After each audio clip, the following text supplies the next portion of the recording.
All right. Okay, so we're trying this. This is the third time. The first time I tried to set this up, I set it up for tomorrow night. The second time I had it set up for just me and Joe to watch and do this, and we talk all the damn time anyway, so. But I think we got it up and running now. And what we want to talk about is bug outs and actually different scenarios. Like, okay, for me, bugging out is a martial law deal. I'm not going to bug out because I got a snowstorm coming my way. I'm not going to bug out because of high winds or something like that. I don't really have, the worst thing I have for a natural disaster here would be a snowstorm. And so a natural disaster for me is not something that is necessarily a reason to bug out. Now, if the mountain caught on fire, that would be an evacuation more than a bug out, the way that I see it. Same thing, hell, I guess if you want to look at it that way. Yeah. But for me to bug out, I have to have a couple of things happen. Now, this Ferguson, Missouri thing had me thinking big time and getting shit ready. When I seen the National Guard come into the streets, I started paying attention to the phone. I started paying attention to the internet, cell phones, all of that kind of stuff, because I think if they're going to invoke a martial law, they're going to cut that kind of stuff out. That's just my thought. And that is that's where all rules no longer apply. And Right. whatever you have to do to get the hell out of town, that's what you have to do. I agree. I definitely agree. Like, I mean, yeah, you and I, we talk all the time. And it's not going to be no storm whatsoever, or anything of that nature to make me bug out. Mhm. If I have to leave my home, if it gets bad enough for me to leave my home, I'm not having intentions to ever seeing my home again. I know that may sound bad or funny to a lot of people, but it's it's just one of those things. And I'm like you, the martial law, the communication shutdown, something like that. I mean, I'm gone. Period. Yeah. And whoever's in my clan, they better be willing to stick with me, because if they fold in 1 month, 3 months, 2 days, I'm putting a bullet in their head. Well, I see, mean, and that's, a lot of people don't think about that. People think, I mean, all forms of rational thought or humanitarian thought, whatever, all of that shit has kind of gonna have to take a wayside, because when it comes right down to it, if it's survival. And when it comes yeah, down to it, it's living or dying, one of the two. exactly. And I mean, if you have somebody in your party that decides, I thought we was going to go camping for the weekend, and then we was going to get to go home, and I want to go turn myself into the FEMA camp or to the military police or whatever the hell is down there going on, would you trust somebody to leave your group and not jeopardize the security and the safety of your group to run down there and turn themselves in? And Because not if keep you, them away, and yeah, not tell them where your camp's at and where their cache at. Hell no. yeah, No, I might give them a 50-yard head start. Hope they duck real good. But I mean, that may sound funny, and then again, it makes, well, hell, he's a fucking murderer or whatnot. But no, we're talking, this is shit that doesn't get said on YouTube or anything else. And this is the sad reality of it. well, it's kind of like if you have, okay, I have kids. Now, say one of my kids is in a wheelchair, or grandma's in a wheelchair, and you know that you don't have a snowball's chance in hell of actually, I mean, you just don't have, you know, do you sacrifice the rest of your family, or do you give them enough food to hold them for a couple of days and pray on the mercy of those that are going door to door? I That's what mean, I would do. those are questions that a person has to ask. Yeah. I would figure like this, but either way, odds of that person making it are pretty slim, because if it's if it goes into martial law, or say whatever, I mean, the FEMA camps and the roundups and all of that shit that a lot of people worry about, anybody that's disabled, handicapped, mental, any disorder like that, those people are already, they're tagged and bagged. They don't Yeah. have all those coffin liners with the plastic lids to fit 4 or 5 bodies in for nothing. And the reefer units in, what was it, Cincinnati? Yeah. I mean, they're there for a reason, people. But, I mean, the cold reality,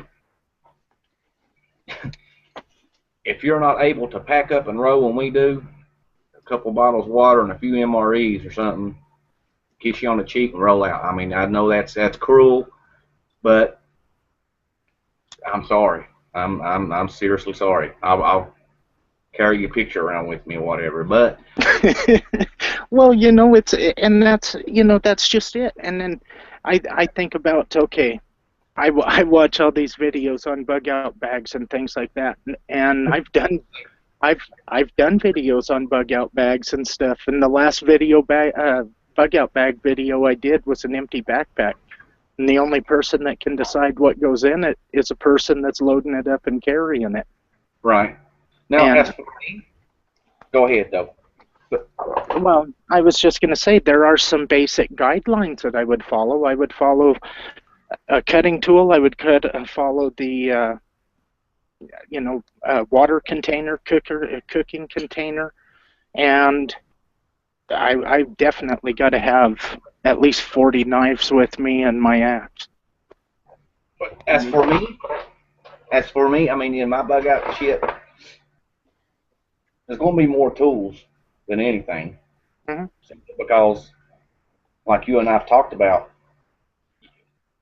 this bushcraft, what are we, a click, whatever. Yeah, we can make a willow whistle and lash a few things together, make this and make that, and be good. But like I said before, if I have to leave my house, I have no intentions of coming back. No intentions of coming back. So therefore, you have to be like the Pioneer Joe or whatever, you know, and you have to focus everything around 5 items, 5 things, as in carpentry, blacksmithing, leatherworking, hunting, trapping, and I'll let you do the last one, Dean. Blacksmith? Well, yeah, I said blacksmith, carpentry, Okay. blacksmith, hunting, trapping, fishing, leatherworks. I'm looking at food preservation as something There you go. that better be very high on that, because if you go kill a deer or an elk, or you see a range beef out there, everything at that point is fair game. Yeah. And I mean, the way that I look at it, the rules are, there are no rules. Right. You know, now, especially that first couple of months, because that first couple of months are going to be hell on wheels. You know, Yeah. you're not going to trust a soul out there. As things start to mellow out and everybody starts to get their senses back about them, then I think that's when you can maybe do the white flag and the treaty talks and peace talks and things like that if you see another camp. But that initial couple of months, I would be willing to bet that it's going to be more shoot first, ask later. Ask later, exactly right. And that, I would give it the 90 days. That's what 90 days. That's a long damn time to be out of your comfort zone. Mhm. A lot of is going to fold within those 90 days. Now, I whether agree. that's people in your Pacific group or in other groups, and I'm hell with this. That concentration camp, you know, 3 hots and a cot sounds damn good to me. You know, Hot shower. yeah, A toothbrush. toothbrush, yeah, a Snicker bar, something of that nature. So a lot of them's going to fold. A lot of them's going to fold. I mean, Hell, I may be one to vote, but I don't even think that way because I don't even like to let stuff like that creep in my mind. Yeah. But like I said, I mean, your best friend for life. You know, Joe, I've been thinking, man, you know, me and the old lady or me and the girlfriend or just me on, you know, alone.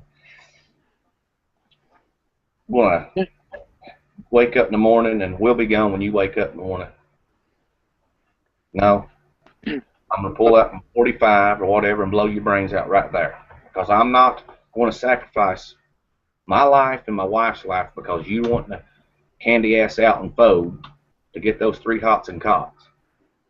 Well, see, and that's just it. And that's kind of, that's another thing that a lot of people don't think about with the community, you know, because I know I've said it. If people want to gather up and they want to get a community together, I think that your numbers are, there's that magic number. If you have 10 people or less, and now this is just a number that I'm pulling straight out of my ass, because to me that's that magic number. I feel like I could provide, and I think 10 people could help out and provide for the good of that little group. Yeah. I just think so. Now, if you get much over that 10 number, that number 10, now you're looking at how the hell are you going to have cooking fires and you're going to have to disperse smoke? How are you going to stay under the radar and undetectable once that group gets larger and larger and larger? Right. Well, and I look at this as well. We'll take the magic 10 number. You know, there's going to be kids, there's going to be wives, there's going to be husbands.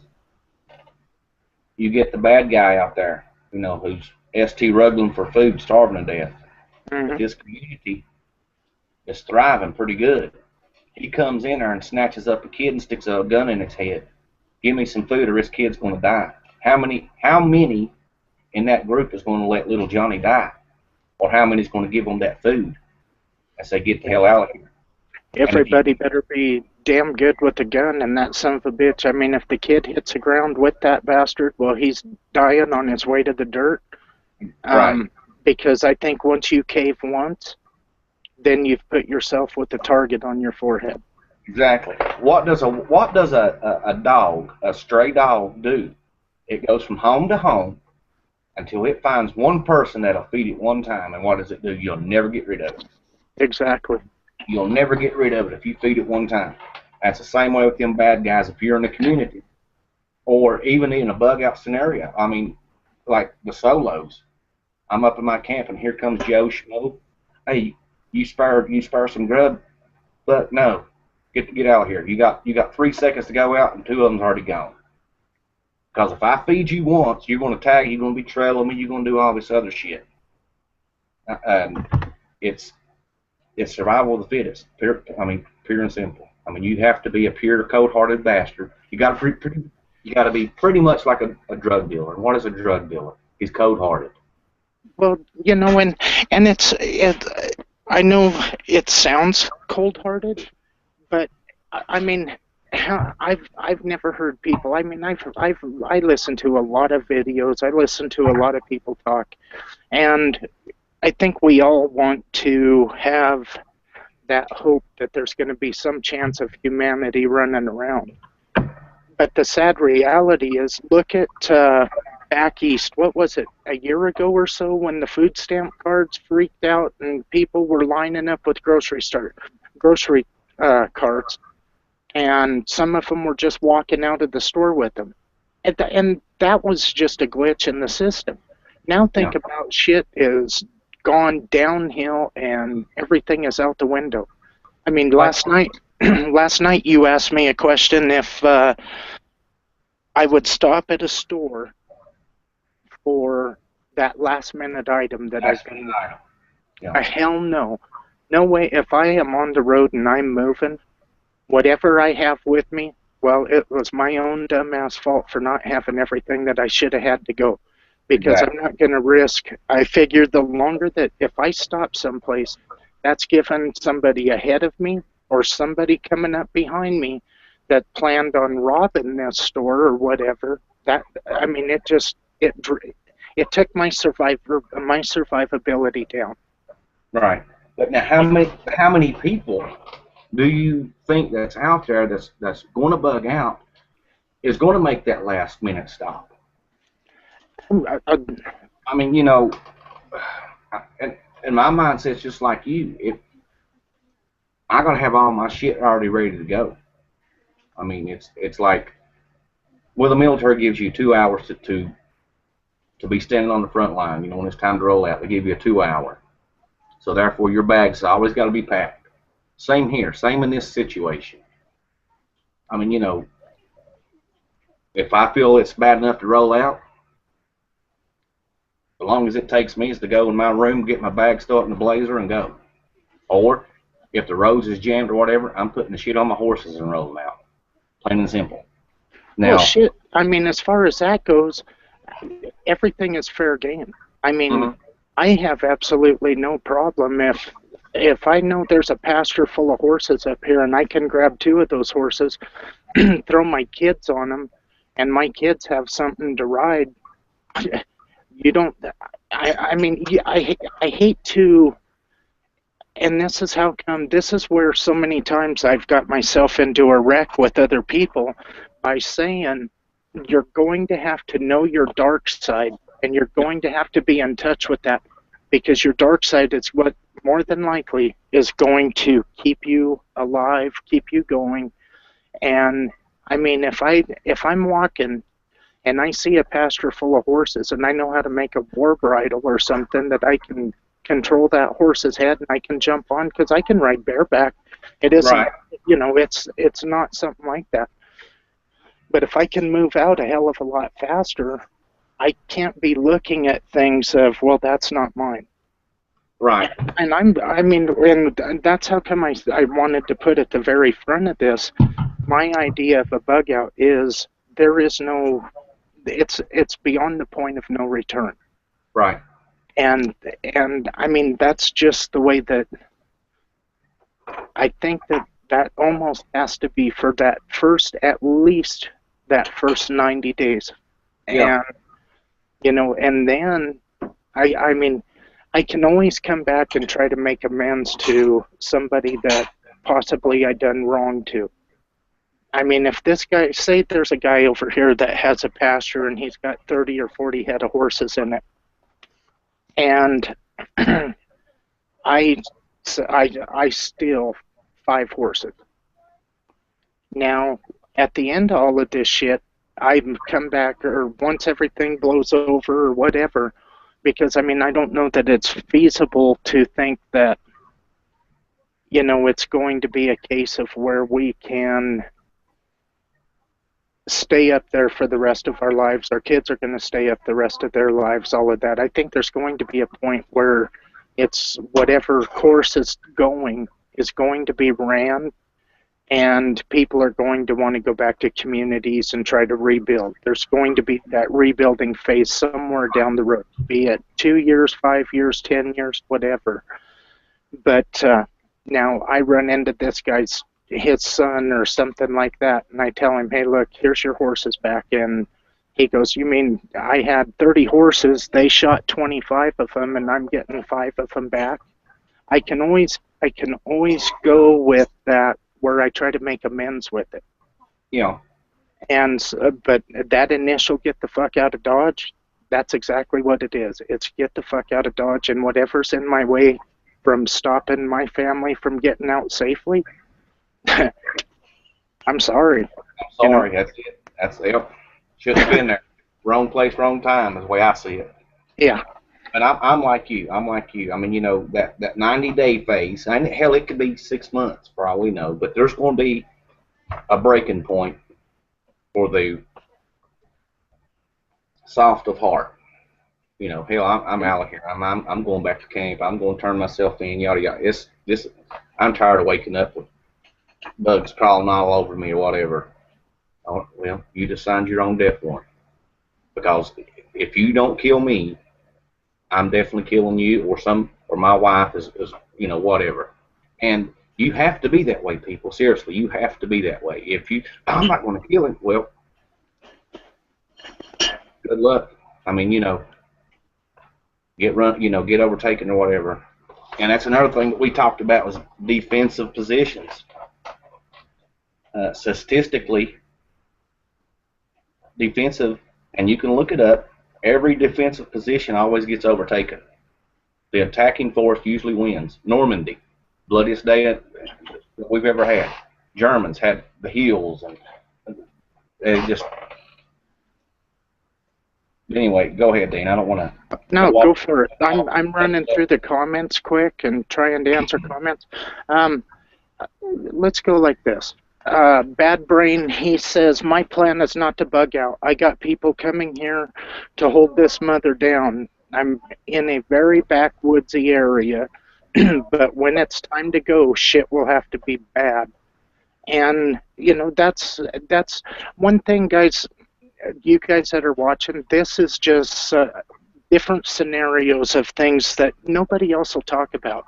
I mean, everybody wants to say that, if I've got 6 rooms of canned food and stuff like that, everything's going to be fine. Well, if you're living in downtown LA and you don't think your neighbors have paid attention to the stuff that you're doing, because you always leave a trace of consumerism if you do that. And that's kind of what this is. It's more along the lines of the things that, I mean, anytime I've ever talked about this, people tell me I'm fucked up, except for Joe.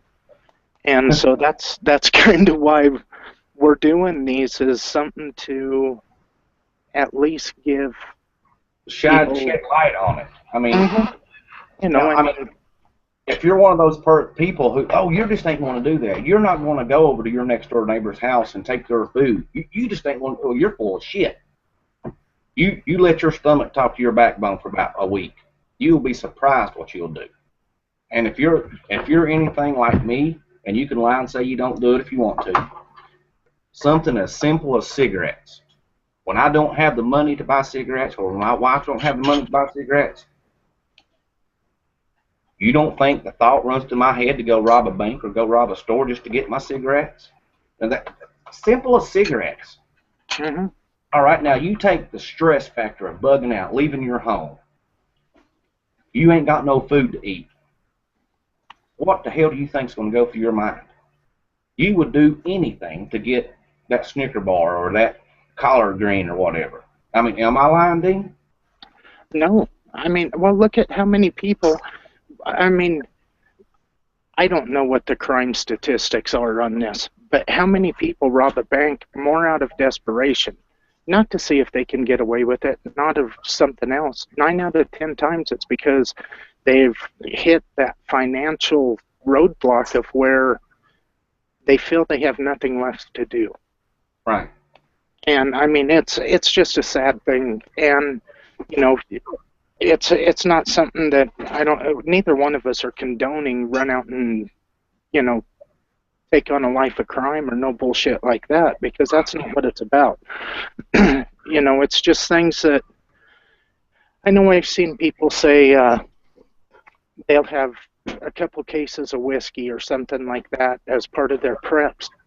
Barter items? I think that's full of shit, but... Well, I have one hell of a hard time. The last thing I want anywhere around me, close to me, I don't even want to know how to make, is alcohol. Because Right. if you get a group of, me and you go to the bar, and we start drinking, odds are, as soon as you add alcohol, you've got the biggest asshole in the world with one of us.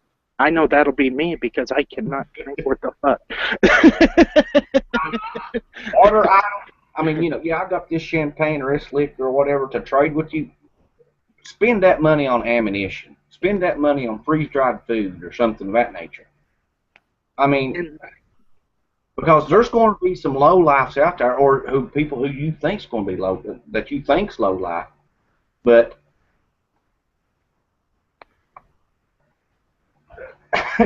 I don't know. It's getting me into the bug-in phase here. I think it's an idiot they want to bug in. Period. You want to. I can understand where the thoughts of bugging actually come in, and they do play a factor in things. Because I mean, if I was, I mean, everybody knows that my back is fucked, and realistically, if we had to bug out right now and I had to throw my pack on, I could push myself to get up there. But we better have a spot that is pretty much set up, ready to go, because for 3 days I'm going to be fucking laying in the dirt, crying like a little girl, and trying to recover from that walk up there and carrying that pack. So am I in the Army, and it's proven, you could go 7 times further than you and your brain thinks you can go. Like you're huffing, sucking wind, shit, I can't take another step. All right, you can go 7 times further than what you think you can go. It's been proven. But I'm like you, heart attack victim. My wind is not there. It's not there. So therefore, but go ahead. Joe, carry this for 1 second. Tyler and Dusty decided they needed to fist fight right now, so just run with it for a minute, and I'll be right back. All righty. Well, okay, I'm going to go back into the bugging aspect. I personally, now, I don't care who disagrees with me or whatever, but I personally think the people who want to bug in need to reevaluate their scenario and all that other thing. And why? It all reverts back to Normandy. There's no defensive position that has not been overtaken. I do not know of a house that cannot be burnt down. And if you're the only one in the neighborhood that's eating good and the rest of everybody else is starving, well, guess what, buddy? Your neighbor that you've been friends with for 20 years is suddenly going to be turned against you. Plain and simple. Now, you can look at those two aspects. No defensive position has ever been defended, and there's no house that has not been able to be burnt down. And you can't watch your things 24/7. If your home can only contain so many humans, now you have 40, 50, 60, 70 people out there wanting to get in, sooner or later they're going to get in, and sooner or later you're going to run out of ammo. But there's all kinds of ways to get in somebody's home. And I don't know. I think the people who bug in need to reevaluate their thing. And if you are going to bug in, don't put it out on the internet. Now, I got 30 years of supply in my house or in my school bus that's out here in the desert or under this ground or whatever. You're setting yourself up for failure. Mm-hmm. I thoroughly agree with that. I think that now I got myself into a major wreck with a lot of the gun channels right after Sandy Hook. You might remember that video when I asked them all to come to my house and play Texas Hold'em poker with me. And yeah, that didn't go over so good for my team. But there's a point of where you show a little, show some things, but you don't put all your cards out on the table. Right. Now, okay, well, now, the Doomsday Prepper show. I think it had good intentions. It, like let's say I didn't know shit about prepping and all that. You know what I'm saying? Yeah, throughout everyone out there, everybody that they had, you could possibly take 1 or 2 things from everybody and come up with a good agenda of what to do. But to show your stash and all this shit, no, hell no. I mean, you have just now became the super Walmart of the neighborhood. But like I said, I mean, you can do what you want to do, but I think it's a very bad mistake. Well, and that's where, again, it comes down to people's choice. I mean, it's not like this isn't about what we say is the gospel here. This is Right, just yeah. I mean, this except is my for baby opinion. bird. And as far as that goes, the way that I look at a bug-in situation is I look at history. And you kind of touched, I think, on Normandy a little bit with the Germans were locked in tighter than a bull's ass there, and they Yeah. got overran. So a defensive position is you might hold them off a few times. Anyway, this is just my thought on it. You hold them off a few times, and there's always going to be that one that comes in that does overrun you. Yeah. I mean, if nothing, I'm shutting up on that. I mean, you already know my facts on that. I mean, here's my thoughts about it. If I'm going to, yeah, I'm going to leave bug in alone too, because it's, I mean, I understand that there's people that don't have a choice. I figure as long as I can pick one foot up and put it down in front of the other, bugging out is my option. absolutely. And I mean, that's my idea. Now, Yeah. a lot of it is where I live, the country where I live in a high desert. So if it's summertime and I go up the mountain, I can get up to 10,000 feet. I don't have the hot temperatures to where I drop down on the desert. I'm looking at 110, 115 degrees down on the desert. So I'm going up the hill in the summer, and in the wintertime, instead of trying to wade through 15 foot of snow up on the top of the mountain, my happy ass is dropping down on the desert where I might have a skiff of snow. Yeah. And I mean, that's just, location has a lot to do with it too. I mean, I agree with that. I get into wrecks all the damn time because a lot of friends of mine are in the UK. Joe, you got a lot of friends in the UK, and they can't just build a campfire over there. And so I see them with the alcohol stoves and the little wood stoves and things like that. And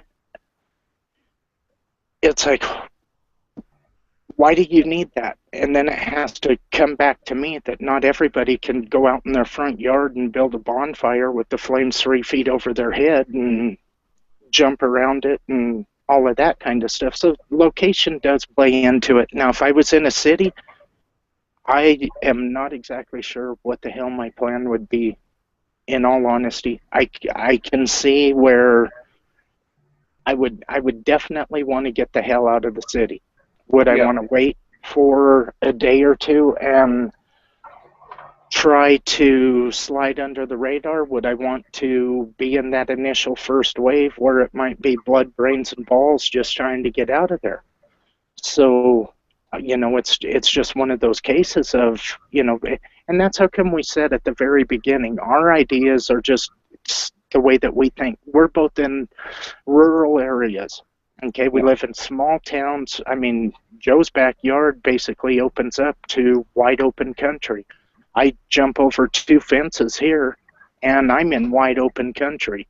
So our situations are totally different to where, and so our options are a little bit different. Now, if I'm in downtown LA in an apartment over one of those buildings in downtown, how the fuck do I plan on my escape out of there?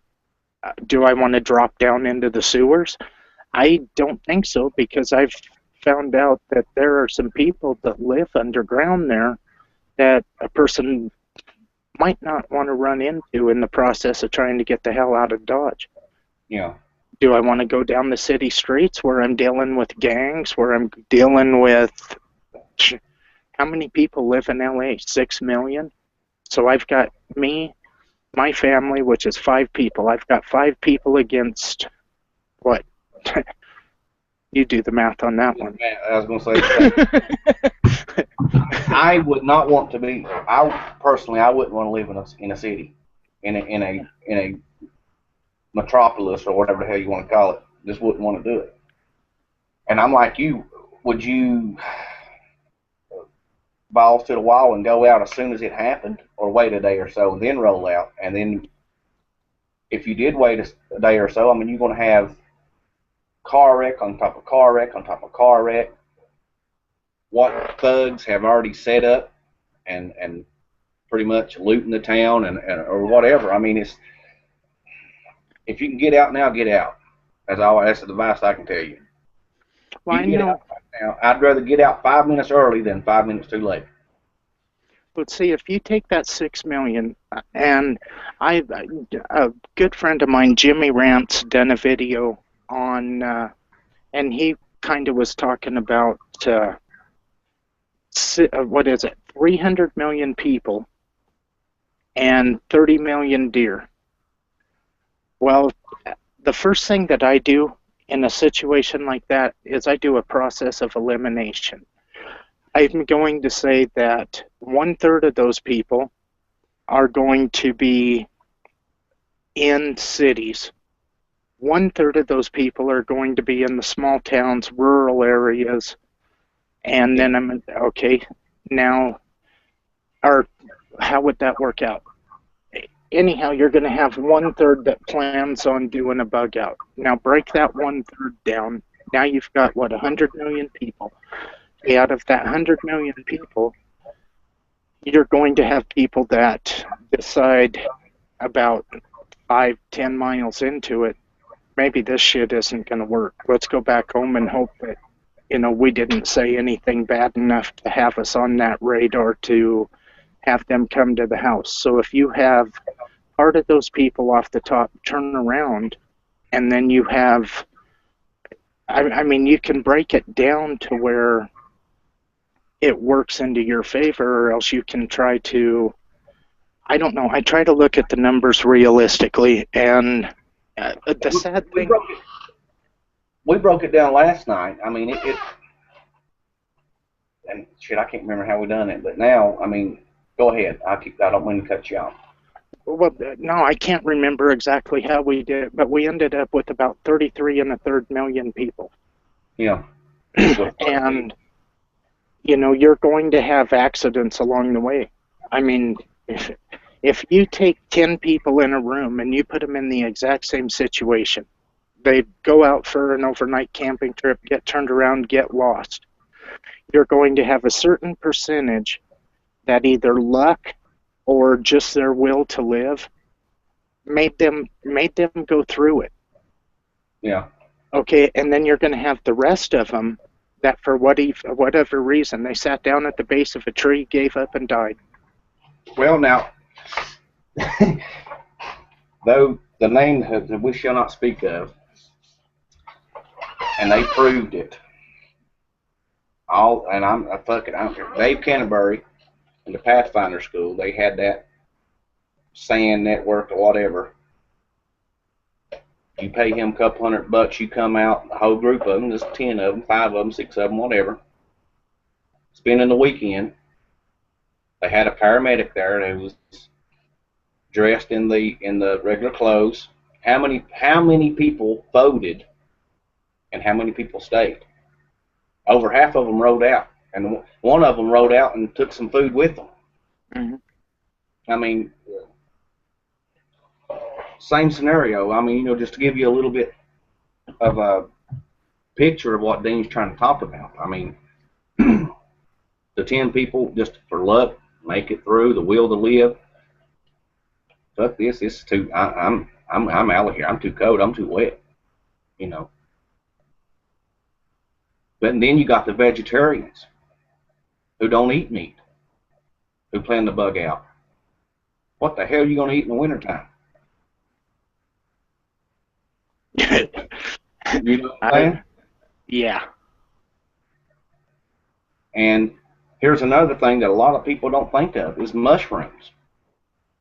You'll walk over 10 edible mushrooms to get to that one blackberry. Yeah. So it would behoove you right now to get you a damn good mushroom book and start studying it now. Because there's more edible mushrooms out there than you can shake a stick at. And yeah, there's more poisonous mushrooms that you can shake a stick at. Mm-hmm. That's where it behooves you to get a book right now and invest in that. And that is one item that is definitely going in my bug out bag is a mushroom book. Plain and simple.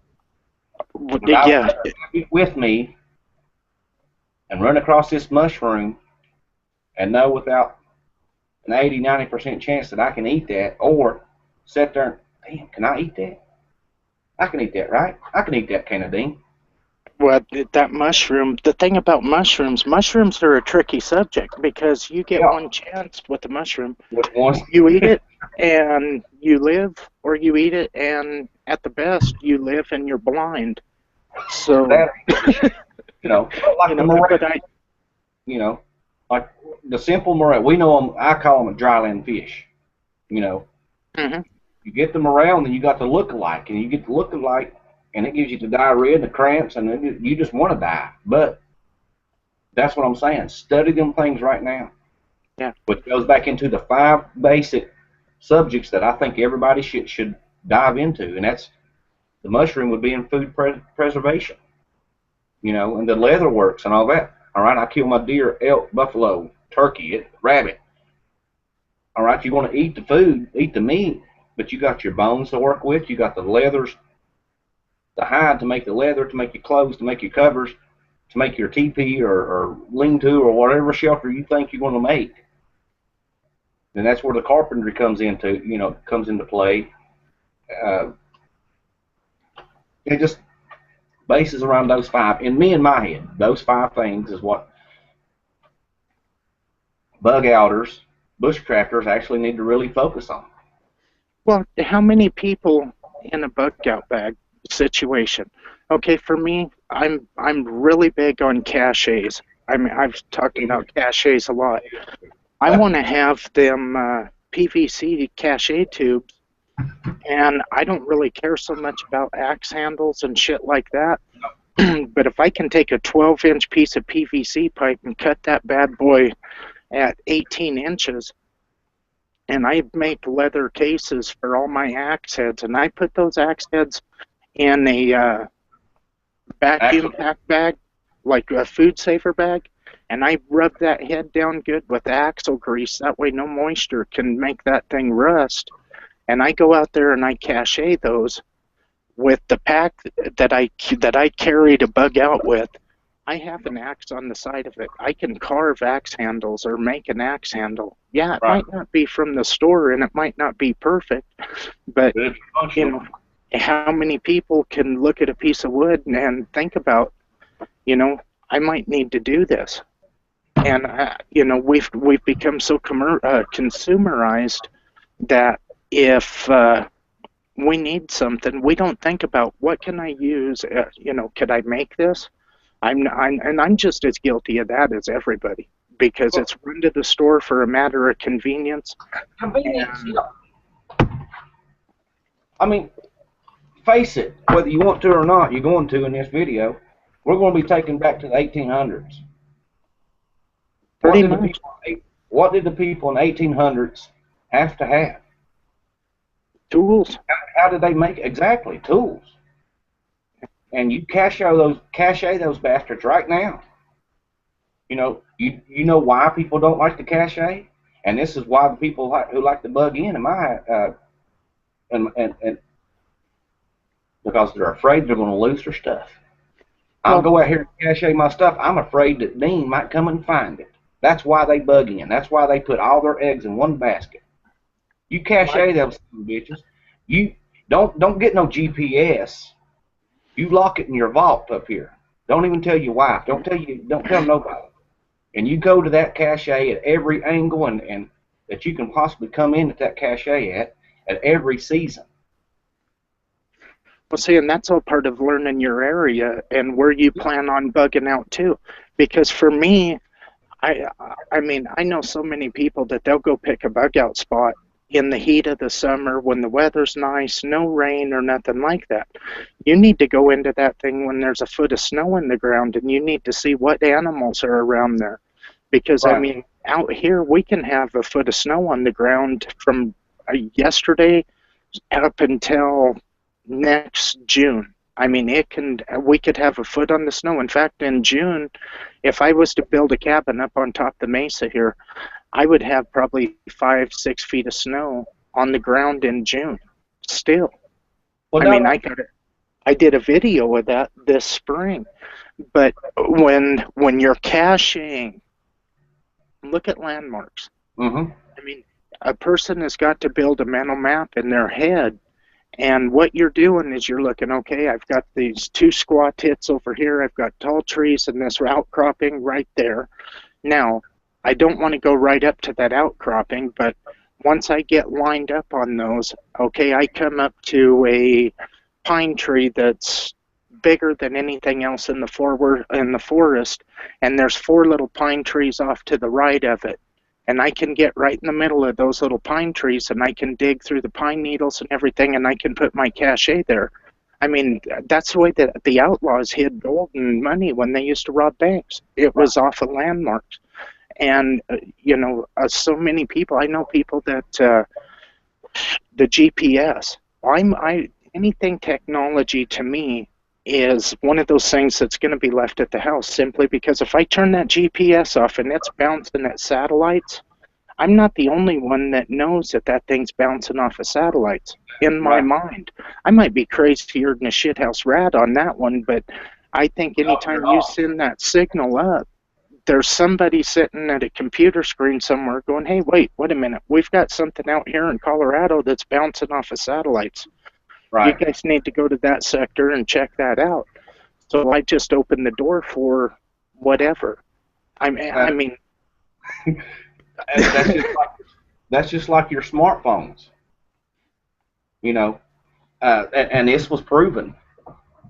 He had the smartphone and all that shit. He robbed a store. What did he do? He threw that smartphone on a train. They followed that smartphone, thinking that was him. I mean, it's like a low jack or whatever you want to call it. I don't know what do you want to call it? The little tracking things, track your cars and shit. Oh, the tattletale or whatever. I don't know if that's the name of it or what, but you know what I'm talking about. But yeah, you're not the only person who knows that you're standing at that spot. And when I was in the Army, I mean, I had a secret clearance. I can't say it because I'll go to jail. Right. But the satellites, when we turn something on, your little GPS, oh, I got 500 yards to go. When we turn something on, your GPS didn't work no longer. Period. So, yeah, technology is bye-bye. About as far technology as I would go would be a flashlight with a roll-out solar panel, backpacker solar panel. Mm-hmm. To charge my rechargeable AA batteries. And that's just for, and I wouldn't use it every night, you know what I'm saying? I'd use it on those cold, rainy nights, things of that nature. But I know for me, as far as technology goes now, I have no clue, and you've got the exact same radio I have, those portable Baofeng handheld ham radios. Yeah. I think once you key the mic, you've sent out a signal as to your location. Now, the first time they're not going to be able to triangulate on you, right. But that is the one thing that I want to take with me. It's simply because I can do one of those I don't know the name of it, that antenna. You run a piece of copper up the tree, and then you run a branch off, and that's your ground, and then you put it in the antenna receiver on your ham. And you've just extended the range of that little handheld ham. But for monitoring communication, that way I got some idea of what the hell is going on out in the world, and I'm not just sitting up there. Because, I mean, after World War II in Russia, or well, it was actually Siberia, there was a family. They escaped out of Russia, and they found a place in the woods, and they found this woman. She was the last woman of her family that was still alive. She'd been out there for, 73 years? Yeah, it was way up there. I'll be right back. I mean, it was quite a while that that her family had lived out there. And I don't want to do that. I mean, if you look at Vietnam, after the Vietnam War, you had, I think it was one true platoon, I don't even know what it's called. I wasn't in the service, but you had one little band of Vietnamese that were still running the Ho Chi Minh Trail because they didn't know the war was over. they were still looking for people to kill. Well, that's like that Japanese cat after World War II. He said he wouldn't surrender until his captain came back and told him the war was over, and he was there. I forget his name, but I mean it was years and years and years Mm-hmm. living, you know, still thinking the war was going on, and it would have been shit if his captain got killed, but his captain came there and told, you know, put the word out, no, the war's over, but he lived bugged out, stealing from the neighbors and all that, I mean, for years. But, you know, let's divert from the caches and go to your bug out spot. And this is my mindset. If I go into Walmart for a gallon of milk, I go straight for that gallon of milk. Mm-hmm. Why? At least 4 people is going to that same gallon of milk that I am. That's how I think. So the bug out spot that you got, who's to say that 15, 20,000 different people ain't got that very same bug out spot? And what do you do if you do get to your bug out spot and somebody's already there? Do you have a bug out spot number 2? Probably not. I mean, you know, 50-50. Well, see, and that's where, that's why I say a person has got to go check this place out all times of the year. All times of the year. You and know, the best time to do it is when? Holidays. 4th of July. Oh, shit. Up here, yeah. Try to get a camping spot for July somewhere. Those are potential bug outers, people. Out here, it's, what's that first one? Memorial Day, 4th of July, and then Labor Day. Those 3 weekends are when I don't care if there's a wide spot in the road, you've got a 5th wheel camper and a trailer full of 4-wheelers and bicycles, and I mean, people take down up on the mountain here on them 3 weekends. Yeah, and we got Labor Day coming up here in just a few days. Yeah. So go out. I'm seriously, go out and look for the campers, because those are potential bug out people. If they camp out now with nothing going on, why wouldn't they camp out when stuff is going on? Well, I mean, when you talk to people about their mindset on bugging out, Joe, everybody I know here, I've talked to people and they'll say, man, anything happens here, I'm headed straight to the mountain.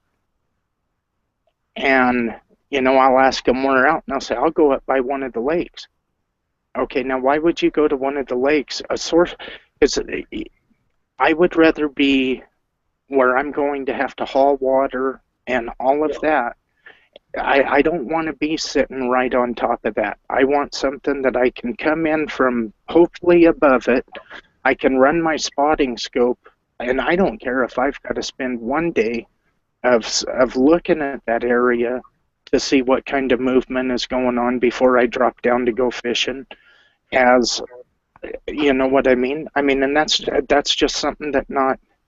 I mean, everybody, and when I say everybody, I'm throwing myself into this, because I think so many of us are caught up in this idea that I'll run up here and I'm going to play Grizzly Adams and all of this shit, and it's not going to be where we got Ben the Bear wanting to come in and he breaks a chair because his big ass sat down in it, and you know, it's just a sad reality of it. Now, all right, now let's elaborate on that a little bit. Whatever terrain you're at, get a topographical map of that. And we ain't no different than, you know, the little chipmunk. They'll always take the path of least resistance. Mm-hmm. We ain't no different. If we have to go, there's this saying, let me get my words out here, it's getting late. There may be many paths to the top of the mountain, but once there, we see the same moon. Okay? Mm-hmm. If you and I have to go to the top of this mountain and to make it to live, take the easy route or take something that a rabbit wouldn't go into. If you take the easy route, every Tom, Dick, and Harry in the world's going to be camped out on that trail. But if you go to where a rabbit wouldn't go, something that you have to pretty much get down on your hands and knees and crawl up in it, that's where I would want to bug out to. Mm-hmm. Because the likelihood of the military or bounty hunters or the Popo or Joe Schmo finding you over in that area is slim to none. Why? Because they're too damn lazy to walk over in there. I'm going to do something really quick because you was talking about topographical maps. Everybody has the same access to this. You can use Bing Maps, Yahoo Maps, Google Earth, and you can print these. So if you are looking at an area, okay, this is just the mountain that I live. That's a highway that goes over from about this ridge to this ridge.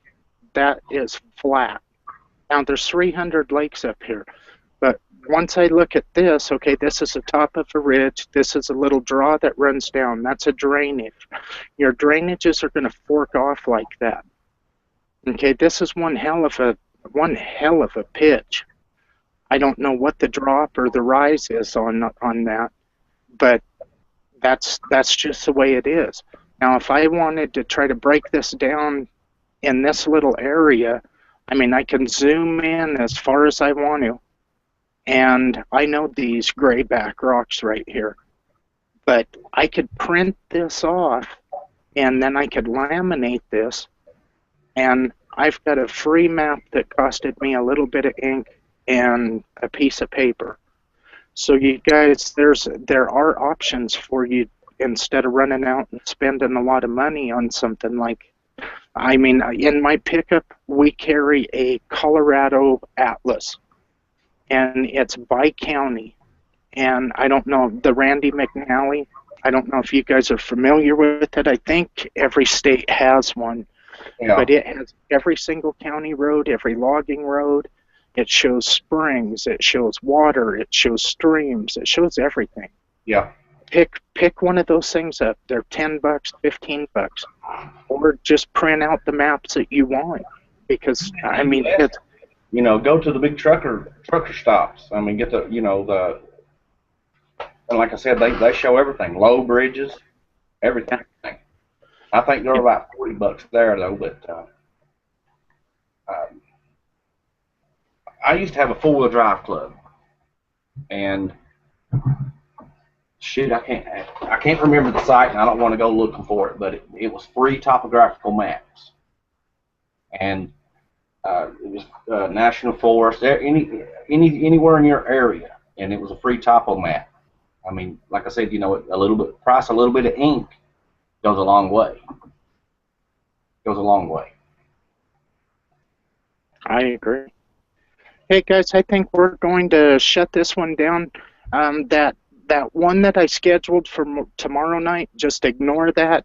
They changed how you start hang-ups up, and I had no idea that I was supposed to set the day. And then the second one, I screwed that up because I've never started these from Google. I've always started them from YouTube, and now when you click broadcast from YouTube, it takes you over to Google and you have to start it up, and it's a pain in the ass and kind of confusing. So sorry about all that, but we're going to shut this one down, and we're probably going to keep running with these because, you know, I don't know. I enjoy these a hell of a lot more than some of the other ones. So Joe, thank you. And which I hope we discussed some things that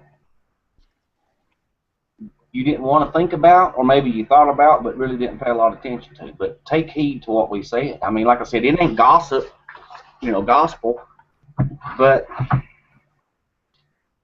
be prepared for it. I mean, you know, chance favors a prepared mind.